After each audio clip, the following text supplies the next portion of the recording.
हिंदू धर्म में पितृपक्ष का बहुत महत्व होता है। पितृपक्ष पितृदोष से मुक्ति पाने का सबसे अच्छा अवसर होता है। पंचांग के अनुसार पितृपक्ष हर एक साल में भाद्रपद माह की पूर्णिमा से शुरू होता है, यानी कि ये अश्विन माह के कृष्ण पक्ष से आरंभ होकर अमावस्या तक के 15 दिनों की अवधि होती है। साल 2023 में पितृपक्ष 29 सितंबर से शुरू होकर 14 अक्टूबर तक है। पितृपक्ष के इन दिनों में पितरों का तर्पण और श्राद्ध किया जाता है। पितरों के लिए श्रद्धा से किए गए मुक्ति कर्म को श्राद्ध कहते हैं और तृप्त करने वाली क्रिया और देवताओं, ऋषियों और पितरों को तंडुल यानी कि चावल या तिल मिश्रित जल अर्पित करने की क्रिया को तर्पण कहते हैं। तर्पण करना ही पिंडदान करना है। तर्पण, पिंडदान और धूप देने से आत्मा की तृप्ति होती है। तृप्त आत्माएं ही प्रेत नहीं बनती। ये क्रिया कर्म ही आत्मा को पितृलोक तक पहुंचने की ताकत देते हैं और वहां पहुंचकर आत्मा दूसरे जन्म की प्रक्रिया में शामिल हो पाती है। पितृपक्ष में पितर पृथ्वी पर आते हैं। इस पक्ष में उनका श्राद्ध किया जाता है। इस दौरान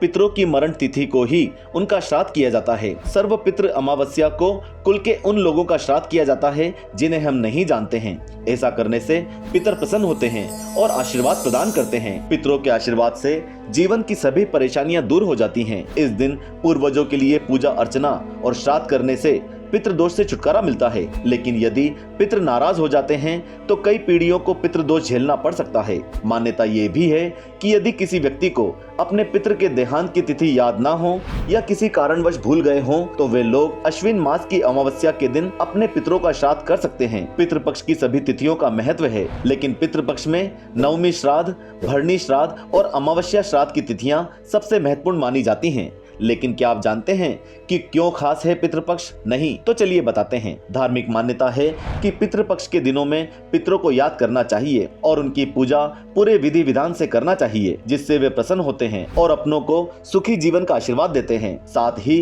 पितृपक्ष के दौरान पवित्र शास्त्रों को पढ़ना और मंत्रों का जाप करना शुभ माना गया है। पितरों की आत्मा की शांति के लिए पितृपक्ष में उनका तर्पण करने की मान्यता है। कहा जाता है कि पितृपक्ष के दिनों में पितरों का श्राद्ध करने से मृत्यु के देवता यमराज सभी जीवों की आत्मा को मुक्त कर देते हैं, जिससे वे उनके परिवार द्वारा किए गए तर्पण को ग्रहण कर सकें। पितरों का तर्पण करने से उन्हें मोक्ष की प्राप्ति होती है। साथ ही पितर प्रसन्न होकर घर को सुख चैन का आशीर्वाद प्रदान करते हैं। श्राद्ध पक्ष के दौरान कुछ खास वस्तुओं का दान करना बहुत शुभ माना जाता है। इन चीजों के दान से पितरों की आत्मा को शांति मिलती है और पितृपक्ष के इन दिनों में इन वस्तुओं का दान करने से पितृदोष से मुक्ति पाई जा सकती है। आइए जानते हैं इसके बारे में। पितृपक्ष में भोजन का दान करना अति उत्तम माना गया है। इन दिनों में किसी जरूरतमंद व्यक्ति को भोजन अवश्य कराना चाहिए। ऐसा करने से पितर जल्द प्रसन्न होते हैं। पितृपक्ष में वस्त्रों का दान करना भी बहुत शुभ होता है। आप किसी जरूरतमंद व्यक्ति को धोती,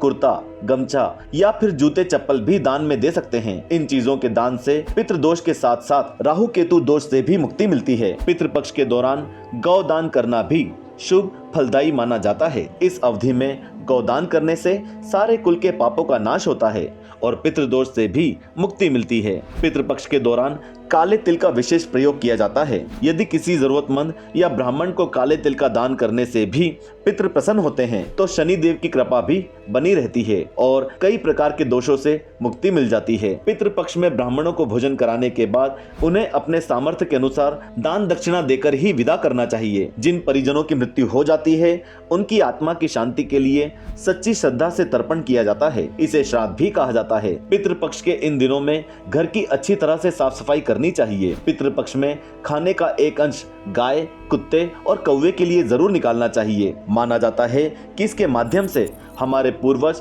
धरती पर आकर भोजन ग्रहण करते हैं। पितृपक्ष में श्राद्ध करने वाले व्यक्ति का मनपसंद खाना जरूर बनाना चाहिए। तो भाइयों और बहनों, ये हैं वे जरूरी काम जिन्हें पितृपक्ष में जरूर करना चाहिए। वीडियो पसंद आया हो तो वीडियो को लाइक कर ज्यादा से ज्यादा लोगों तक शेयर करें ताकि वो लोग भी इसका महत्व समझ सकें। और इसी तरह के रोचक वीडियोस के लिए बने रहिए वैदिक वॉक्स के साथ। जय श्री कृष्ण।